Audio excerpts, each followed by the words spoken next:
হঠাৎ দেখা, না কোনো সম্পর্ক, না কোনো প্রতিশ্রুতি, তবু একটা ছেলে একটা মেয়েকে যে এতটা ভালোবাসতে পারে ভাবতেই অবাক লাগে। একটা ছোট সান্ত্বনার কথা কেউ যে এতটা সিরিয়াসলি নিয়ে নেবে, এটা কে জানতো? এই কথাটার জন্য একটা ছেলে যে তার জীবন বাজি রেখে দেবে, এটা কে বুঝবে? এই মুভিটা না দেখলে বিশ্বাসই করতাম না। সত্যিকারের ভালোবাসা কখনো নাটকীয় হয় না। আর এই গল্পটা আপনাকে অনুভব করাবে প্রিয় মানুষটাকে হারানোর ভয় আর তাকে পাওয়ার তীব্র আকাঙ্ক্ষা। ভালোবাসা তখনই সুন্দর যখন সেটা সত্য আর লয়াল হয়। কথা বলছিলাম 2021 সালে মুক্তিপ্রাপ্ত মুভি সিদ্ধার্থের কথা। তাহলে চলুন আর পেছাল না বাড়িয়ে শুরু করি আমাদের আজকের মুভির এক্সপ্লেনেশন।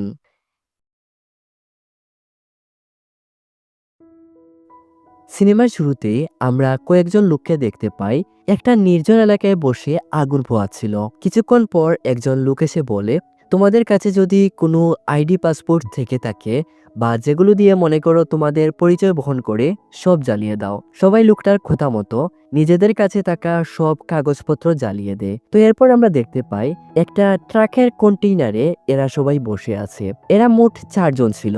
এই ছেলেটার নাম জাগ্গি আর সাদা টকি পরা ছেলেটার নাম ইকবাল। এরা দুজন ইন্ডিয়ান আর বাকি দুজন পাকিস্তানি। এরা মূলত লুকিয়ে ইউরোপের দেশগুলোতে যাওয়ার চেষ্টা করছে। কিছুক্ষণ পর ওই যে একটা লোক তাদের বলেছিল তাদের কাছে যা আছে সব জ্বালিয়ে দিতে, ও আসলে এই ট্রাকের ড্রাইভার ছিল। শুনো, সামনে কেলাই সমুদ্র বন্দর, ওখানে অনেক হার্ডলি তারা চেক আপ করবে। তাদের কাছে অনেক উন্নত মানের মেশিন টেশিন আছে। আমি যখন হর্ন দেব, তোরা এই পলিথিনগুলো মুখে লাগিয়ে নিবি। যতক্ষণ না আমি দ্বিতীয়বার হর্ন দিচ্ছি ততক্ষণ পর্যন্ত এভাবেই থাকবি। এই ধাপ পার করতে পারলেই তোরা স্বাধীন। আরেকটা কথা, যদি তোরা ধরা পড়ে যাস, আমি কিন্তু তোদের চিনি না। শত শত ট্রাকের চেকিং চলছে। কিছুক্ষণ পর যখন তাদেরও গাড়ি চেকিং এ ঢুকে, ড্রাইভার আগে হর্ন দিয়ে তাদের সিগন্যাল দেয়। সবাই তাড়াতাড়ি করে পলিথিন মুখে লাগিয়ে নেয়। কিন্তু এভাবে কতক্ষণ? ইকবালের দম বন্ধ হয়ে আসছিল। পলিথিন খুলে দিলে পাকিস্তানি দুজন লোক গলা টিপে ইকবালকে মারার চেষ্টা করে। জাগি তখন এদের সাথে লড়াই করে ইকবালকে বাঁচায়। ওদিকে এতক্ষণে ট্রাকে যে লোক আছে সিকিউরিটি গার্ডরা বুঝে গেছে, তাড়াতাড়ি এসে সবাইকে অ্যারেস্ট করে। সিন আছে এরপর আদিবাসীদের ক্যাম্পে। সবাইকে জিজ্ঞেস করা হচ্ছে কে কোথা থেকে আসলো। এই লোকটার নাম গৌতম। ও ইন্ডিয়ান ফরেন সার্ভিসের একজন কর্মী। গৌতমকে দেখে জাগ্গি ও দাদা বলে ডাকতে থাকে, কিন্তু গৌতম এসবে পাত্তা দেয় না। জাগ্গির ভাবভঙ্গি দেখে মনে হচ্ছে ও গৌতমকে চিনে। আরে দাদা, তুমি আমাকে ভুলে গেলে? তোমার বিয়েতে যে গিয়েছিলাম, সামান্য একটু ঝামেলাও করেছিলাম। এবার গিয়ে গৌতম জাগ্গিকে চিনে। শালার বেটা, তুই এখানে কি করছিস? কিছুদিন আগে গৌতমের যখন বিয়ে ছিল, জাগ্গি তার মাতলা বন্ধুদের সাথে ফ্রিতে মদ গিলার জন্য কোনো ইনভাইট ছাড়াই গৌতমের বাড়ি যায়। তবে গৌতম যখন এটা জানতে পারে এরা ইনভাইট ছাড়াই এসেছে আর অপরদিকে এখানের পরিবেশটাও নষ্ট করছে, গৌতম তখন সিকিউরিটি গার্ডদের দিয়ে এদের বাড়ি থেকে বের করে দেয়। তবে জাগ্গি এতে কোনো রাগ করে না। স্টেজে গৌতম একটা স্পিচ দিয়েছিল। সত্যি কথা বলতে এই স্পিচের কারণেই হাজারো বাধা বিপত্তি পার করে জাগ্গি লন্ডন যাওয়ার চেষ্টা করছে। সিনের পর 3 মাস পেছনে শিফট হয়। অল ইন্ডিয়ান স্পোর্টস, এখানে অনেক ধরনের খেলা আছে। সবাই নিজেদের মতো নিজেকে তৈরি করছে। জাগ্গি পাঞ্জাবের হকি টিমের সেন্টার ফরওয়ার্ড। একটু পর এই ছেলেটা দৌড়তে এসে জাগ্গিকে বলে, এখানে কি করছিস? আয় সুইমিং পুলে। ভাই, তোকে কি বলবো, ছোট ছোট কাপড় পরে পরিরা এরকম করে সাঁতার কাটছে। এই তুই যা তো। জাগ্গি, তুই ওর কথায় পাত্তা দিস না, খেলার দিকে ফোকাস কর। গুল্লি মার তোর খেলা। এই খেলা খেলে তুই স্টার হয়ে যাবি নাকি? ক্রিকেট খেললে না হয় এক কথা ছিল। আয় আয়, এসব নিয়ে পরে ভাবা যাবে। 3 জন প্র্যাকটিসের গুল্লি মেরে মেয়েদের সুইমিং দেখতে সুইমিং পুলে চলে আসে। 3 জন বসে বসে মেয়েদের সাঁতার কাটা দেখছিল। এরা দুজন তো খুব এনজয় করছিল, কিন্তু জাগ্গির কাউকে ভালো লাগছিল না। তবে একটু পর একটা মেয়েকে দেখে জাগ্গিরও ভেতর ঘন্টি বেজে ওঠে। মেয়েটার নাম কার্তিকা। জাগ্গি চোখ বড় বড় করে মেয়েটার দিকে তাকিয়ে আছে। বিষয়টা কার্তিকার একদম পছন্দ হয় না। কার্তিকার ড্রেস চেঞ্জ করছে দেখছে, তবুও তাকিয়ে আছে। কোনো কথা না বলে কার্তিকা তার ব্যাগ নিয়ে চলে যেতে চায়। জাগ্গি বলে, আরে পিঙ্কি, আমি ওর সামনে গিয়ে বসছি, ওকে ব্যাকগ্রাউন্ডে রেখে একটা ভালো করে ছবি তুলে দে। আরে বেটা, তুই মার খাওয়ানোর প্ল্যান বানাচ্ছিস নাকি? আজ তো ফলোয়ারের বন্যা হবে। জাগ্গির কথা মতো কার্তিকা আসলে পিঙ্কি জাগ্গিকে একটা ফটো তুলে দেয়। তবে কার্তিকা এমন পোজ দেয় এরকম তো ছবি আপলোড করলে মানুষ তাকে জুতা দিয়ে মারবে। জাগ্গি তার বন্ধুদের বলছিল, তো কি হয়েছে, এডিট করে আপলোড দেব?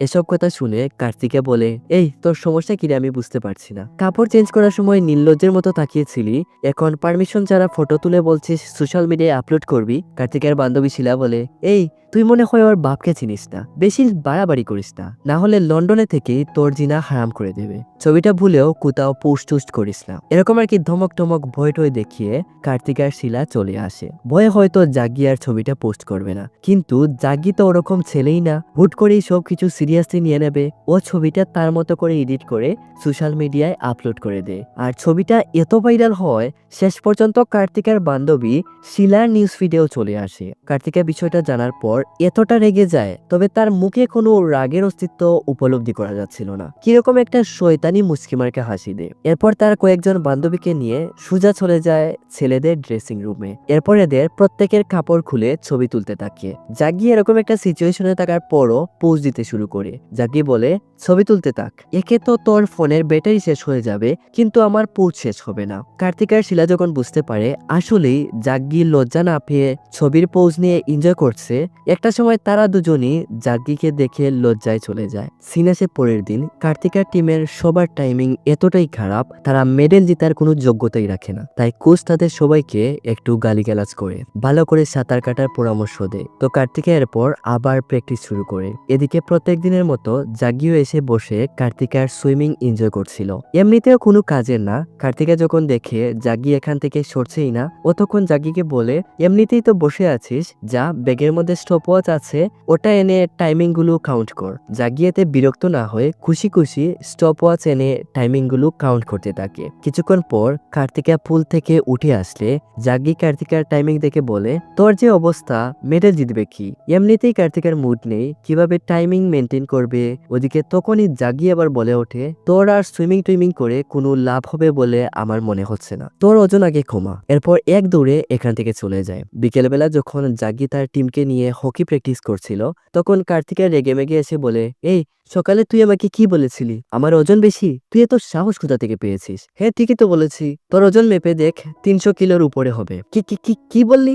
দেখ কার্তিকা, আমি এতক্ষণ মজা করছিলাম, কিন্তু এখন সিরিয়াসলি একটা কথা বলছি। দেখ, একটা সময় তুই কিন্তু অনেক ভালো সুইমার ছিলি, কিন্তু এখন ভালো করতে পারছিস না। কারণ কি জানিস? তুই এখন সুইমিং এনজয় করছিস না, সব সময় একটা প্রেসার নিয়ে বসে থাকিস, সব সময় টাইমিং নিয়ে পড়ে থাকিস। কম্পিটিশনের কথা ভুলে যা, তুই নিজেকে এনজয় কর। এতে করে কি হবে? তুই সেকেন্ড হবি, থার্ড হবি, তো কি হয়েছে? কিন্তু শান্তিতে তো শ্বাস নিতে পারবি।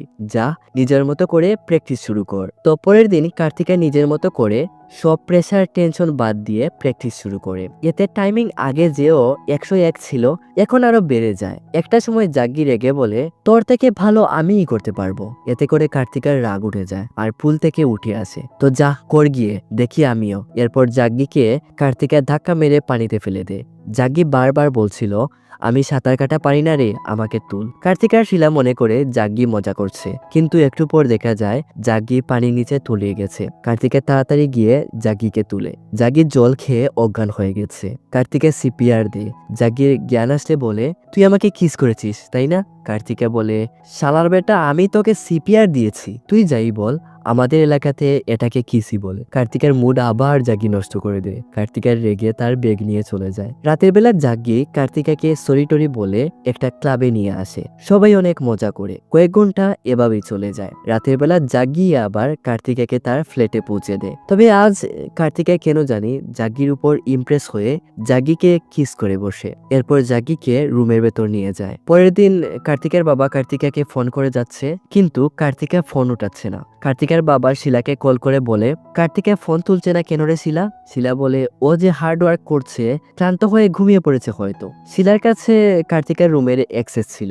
শিলা যখন রুমে গিয়ে দেখে কার্তিকা জাগ্গির সাথে একই বিছানায়, শিলা কার্তিকার বাবাকে কি বলবে বুঝে উঠতে পারছিল না। আঙ্কেল, ও তো বাথরুমে, ও আসলে আমি কল ব্যাক করি। এদিকে কার্তিকা জাগ্গিকে তার পাশে দেখে লাফ দিয়ে ওঠে। নিজের ওপর এতটাই রাগ উঠে মনে হয় গুলি করলে শান্তি পাবে। আজ ছিল সুইমিং ফাইনাল কম্পিটিশন। কার্তিকের বাবা মাও এসেছেন। সুইমিং শুরু হলে জাগ্গি একটু বেশি লাফালাফি করছিল। আঙ্কেলের চুল তো আর এমনি এমনি পেকে যায়নি, মনে মনে কিছুটা সন্দেহ হয়। এদিকে শেষ পর্যন্ত কার্তিকাই চ্যাম্পিয়ন হয়। সবাই তো খুশি। জাগ্গি দৌড়ে এসে বলে, কার্তিকা, তোকে আমি বলেছিলাম না ওজন কমিয়ে নিলেই জিতে যাবি? কার্তিকার মা জিজ্ঞেস করেন, ও তোমার বন্ধু হয়? হ্যাঁ, জাগি আমাকে ট্রেনিং এর সময় অনেক সাহায্য করেছে। ও আচ্ছা, ওকেও ইনভাইট করে নিস। জাগি বলে, তোর জন্মদিন তুই আমাকে বললিও না একবার? আরে জন্মদিন না, বিয়ে লন্ডনে। কথাটা শুনে জাগি এমন এক শখ খায়। আচ্ছা, ওকে একটা কার্ড দিয়ে দেই। জাগিনে আবার কোন ঝামেলা করে বসে। কার্তিকা তাই বেশিক্ষণ এখানে না দাঁড়িয়ে তার বাবা মাকে নিয়ে চলে যায়। কিছুক্ষণ পর জাগি কার্তিকার ফ্ল্যাটের নিচে গিয়ে জুড়ে জুড়ে কার্তিকাকে ডাকতে শুরু করে। ডাক শুনে কার্তিকা বলে, কি হয়েছে? জাগি কার্তিকাকে 2 মিনিটের জন্য নিচে আসতে বলে। শিলা বলে, সবকিছু এক্ষুনি কাটসাট করে আয়। কি হয়েছে রে? তুই আমাকে তোর যে বিয়ে ঠিক হয়েছে এটা বললি না কেন? কার্তিকা বলে, তোকে কেন আবার বলতে যাব? যা হয়েছে হয়েছে, প্লিজ ভুলে যা। I am sorry. জাগি বলে, তুই কি ভুলে গেছিস আমার সাথে কি করেছিস? কার্তিকা বলে, করেছি মানে ওই দিন আমরা দুজনেই নেশায় ঘুরেছিলাম, তাই এরকম হয়ে গেছে। হ্যাঁ, তোকে আগেই আমার বিয়ের কথাটা জানিয়ে দেওয়া উচিত ছিল, কিন্তু এই কদিনে আমাদের মধ্যে এত কিছু যে হয়ে যাবে আমি মোটেও চিন্তাই করতে পারিনি। সামনেই আমার বিয়ে, তুই তোর মতো করে থাক আর আমাকে আমার মতো করে ছেড়ে দে।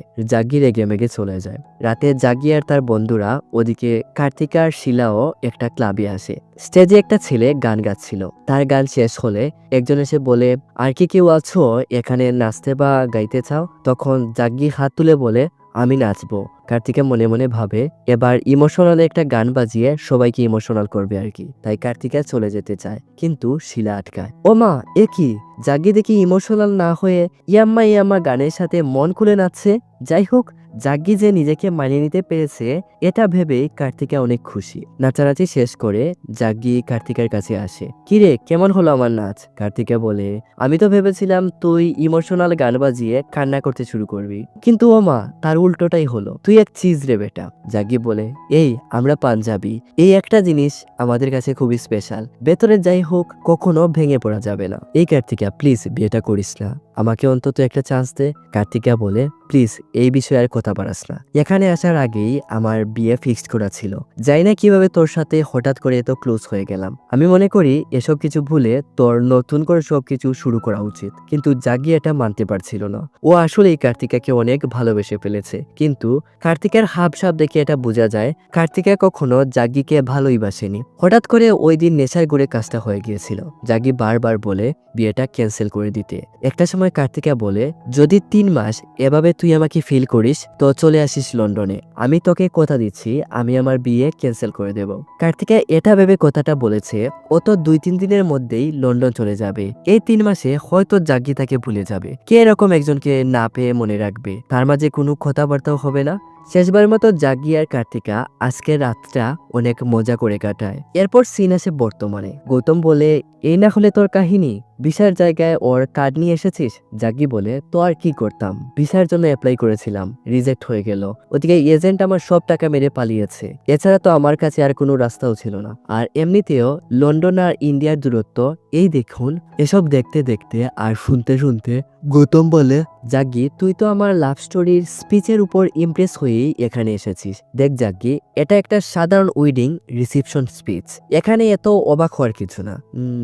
না দাদা, এরকম বলো না, ওটা সাধারণ কোনো স্পিচ ছিল না, ওটা ফিলোসফি ছিল, ভালোবাসার ফিলোসফি, যা আমার একেবারে হৃদয় পর্যন্ত গিয়ে হিট করেছে। আচ্ছা, তুই আমার ফিলোসফি শুনেই এখানে এসেছিস, তাই তো? তো আজ না হলে আমার নতুন ফিলোসফির কাহিনীটাও শুনে নে।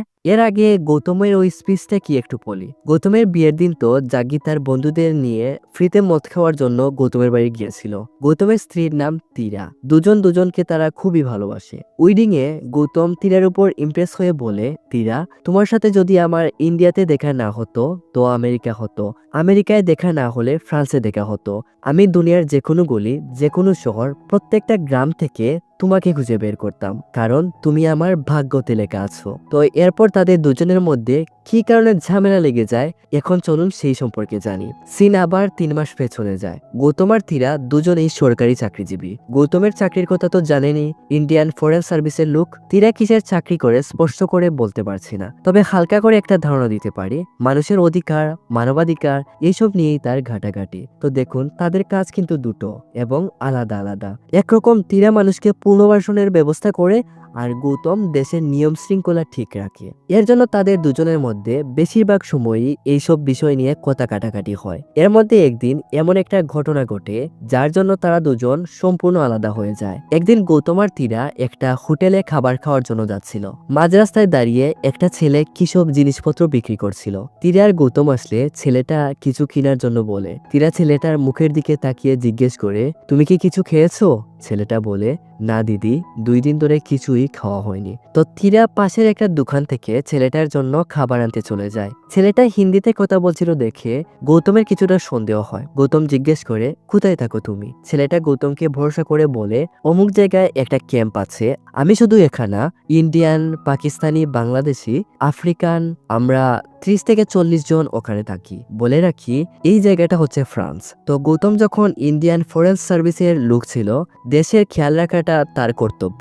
তো এই খবরটা গৌতম ফ্রান্সের পুলিশকে জানিয়ে দেয় যে অমুক জায়গায় বহিরাগত অধিবাসী বসবাস করছে। পরের দিন ফ্রান্সের পুলিশ ওই ক্যাম্পে গিয়ে সবাইকে অ্যারেস্ট করে। নিউজ দেখে তীরা তো গৌতমের উপর অনেক ক্ষেপে যায়, কারণ গত রাতেই ছেলেটার সাথে তাদের দেখা হয়েছিল। কেন গৌতম এরকম করলো? তীরা এটা গৌতমের কাছে জানতে চায়। গৌতম বলে, দেখো, তোমার ঘরে যদি অপরিচিত একজন লোক এসে বলে থাকতে চায়, তুমি কি তাকে থাকতে দেবে? তো ফ্রান্স কেন এলাও করবে? দেখো তীরা, আমি এখানে কোনো ভুল করেছি বলে আমার মনে হচ্ছে না। আমি একজন সরকারি কর্মকর্তা, আমি আমার ডিউটি পালন করেছি।